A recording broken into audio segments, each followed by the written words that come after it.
हर व्यक्ति को अपने बारे में ऐसी मान्यता बनानी चाहिए कि हमको भगवान ने विशेष काम के लिए भेजा है, ये कोई विशेष समय है।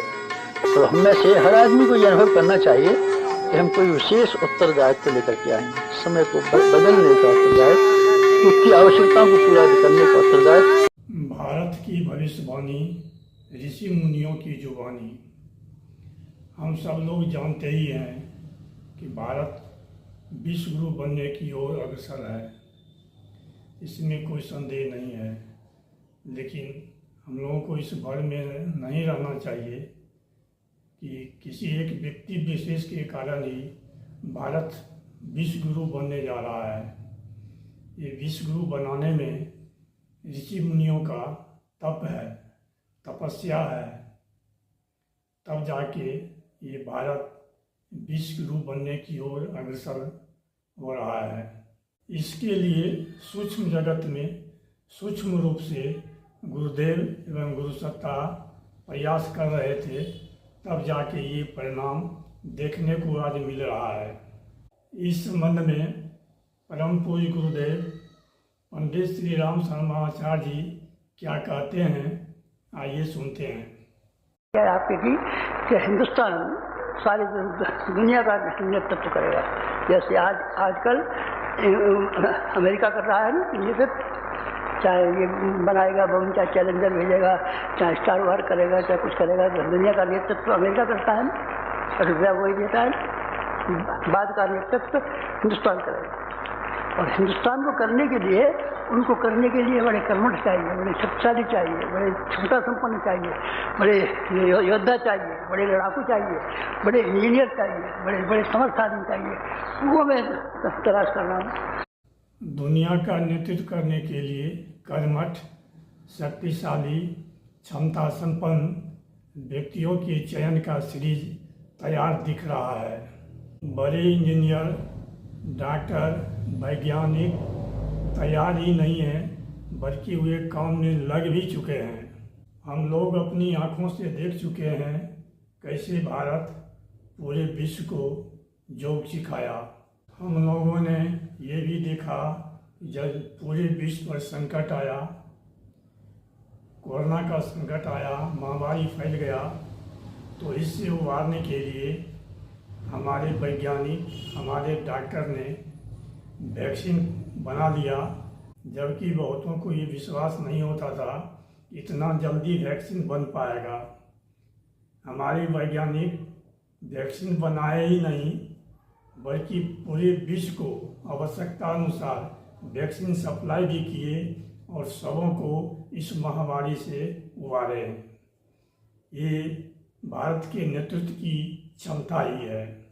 हाल फिलहाल में हम लोग देख चुके हैं, पूरा विश्व देख चुका है कि जो पूरा विश्व नहीं कर सका वो भारत कर दिखाया। चंद्रमा के दक्षिण ध्रुव पर चंद्रयान भेजकर भारत ने विश्व में अपना डंका बजाया। ये भी नेतृत्व करने का ही एक श्रृंखला है, और यहीं से भारत का पूरे विश्व में जय जयकार होने लगा। भारत विश्व गुरु बनने की ओर अग्रसर है। इस संबंध में संसद में दिए गए भाषण सुनने योग्य है। आइए संसद में दिए गए भाषण का कुछ अंश सुनते हैं। मैं ये बताना चाहता हूं कि भारत के बारे में जब अगर आईएमएफ ने कहा है कि इंडिया की प्रोजेक्टेड ग्रोथ रेट 11.5% होगी, चाइना की 8% हो सकती है, यूएस की 5.1, ये वर्ल्ड इकोनॉमी को लीड करेंगे। अर्थात अब हम वर्ल्ड इकोनॉमी के लीडर के रूप में उभर कर सामने आते जा रहे हैं। विश्व के पश्चिमी अर्थव्यवस्थाएं हैं, चौथे बड़े स्टॉक एक्सचेंज हैं, तीसरे बड़े ऑटोमोबाइल मैन्युफैक्चरर हैं, दूसरे बड़े मोबाइल मैन्युफैक्चरर हैं, इंफ्रास्ट्रक्चर में इन्वेस्ट करने वाले हम 1 नंबर के देश हैं, G20 में सबसे ऊंचे बढ़ते चले जा रहे हैं। इस संसद में जो भाषण दिया गया ये तथ्यों पर आधारित है, IMF की रिपोर्ट पर आधारित है। ये सब तो मात्र शुरुआत है, आगे बहुत कुछ होना अभी बाकी है। भारत पश्चिमा आर्थिक शक्ति बन चुका है और तीसरा शक्ति बनने के लिए प्रयासरत है। इसके लिए बड़े बड़े क्रांति होंगे।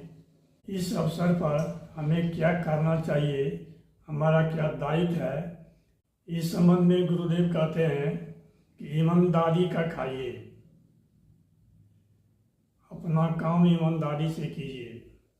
आप जो भी काम कर रहे हो, चाहे दुकानदारी हो या नौकरी हो, जहाँ भी आप काम कर रहे हैं ईमानदारी से कीजिए।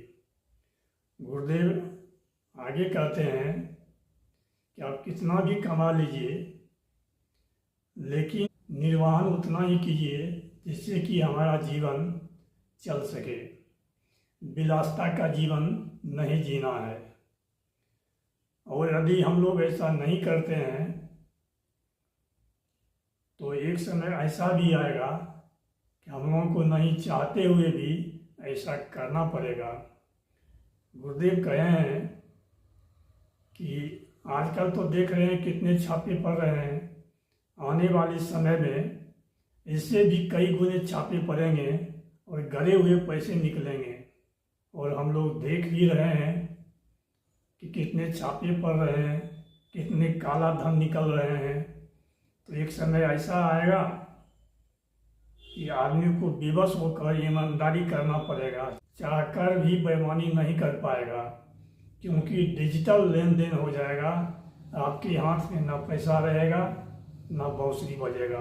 नकदी लेन देन का कारोबार आज न कल बंद होना ही है। डिजिटल ही लेन देन होगा। जब डिजिटल लेन देन हो जाएगा तब ईमानदारी से काम करना ही पड़ेगा, भ्रष्टाचार कर नहीं पाएगा। इसलिए अच्छा है कि समय रहते हम अपने दायित्व को देश के प्रति समझें और अपना कर्तव्य का निर्वहन करें। तब देश तेजी के साथ विश्व गुरु बनेगा, अन्यथा विश्व गुरु बनने में समय तो लगेगा। जातिवाद का नामो निशान नहीं रहेगा, सब आपस में मिलजुल कर रहेंगे। याद रखना। और इसीलिए दिनकर ने एक बहुत बड़ी बात कही थी।